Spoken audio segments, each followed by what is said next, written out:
Tonight, HNN investigates Hawaii's rural healthcare crisis in a place where people who need specialized care have to catch a plane. On Molokai, there are so few medical services, people can't get an MRI, surgery, or anesthesia on island. Our Daryl Huff shows us how they're coping. For many folks here on Molokai, the lack of medical services has an impact before they're even born. You can wake him up. They don't have the resources over here to check the gender, to check if they have other chromosomes, to check if they have the other fingers, or if they're growing well. You have to go fly over there. 7 months ago, Lexis Kalave gave birth to her son Nayo in the same bedroom where she grew up. The family has a history of home delivery, and she'd witnessed too many scary stories. So my auntie, she was literally giving birth, but they took her to the plane and they tied her legs shut so that the baby wouldn't come out.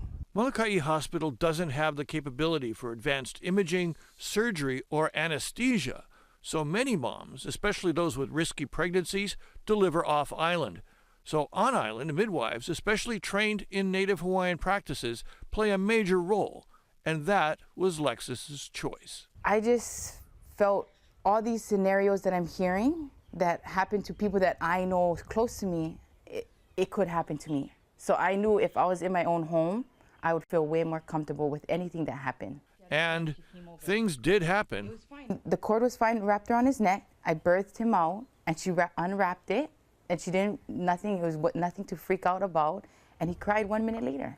Everything was fine. The choices available for those healthy and young are one thing, but for Kupuna, the choice can be much starker when forced to fly to Oahu for specialty care. And they say, I don't want to die on Oahu, you know, I want to be home.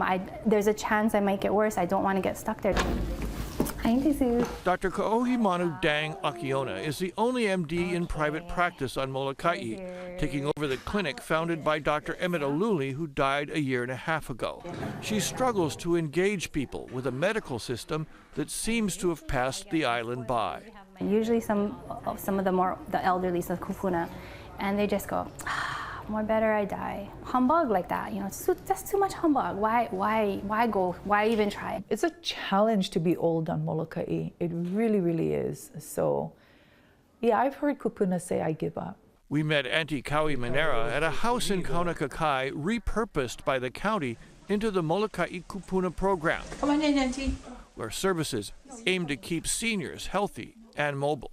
I'm calling to remind Uncle Ermin of his haircut for tomorrow at 12:30. We get a lot of services that we don't get on this island.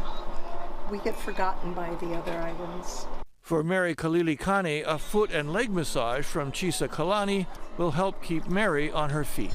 There's not a lot of people, the podiatrist flies here like once a month or something like that, and so, you know, the feet go often, you know, overlooked, and when your mobility is challenged, and then that's when the quality of life goes down, so it feels good to do this kind of service. The center also offers computer help for telemedicine and a gathering place to fight off helplessness and despair, side effects of an island with so many needs. It's sad. This is 2024, and I think poverty is a cruel, cruel monster, and he's alive and well on Molokai. I've heard Kupuna say, why bother? For many, the answer to why bother is in the family ties, like those that gave Lexis Kalave faith to go without a doctor. If my baby turned out to have deficits, or like if he was different, it's fine. It's okay. He comes out how he comes out. How is he? He's perfect. He's so perfect. Can you take a deep breath for me? In our next report, why some doctors come to Molokai but don't stay. Good. One more. In Kaunakakai, Daryl Huff, Hawaii News Now. Good.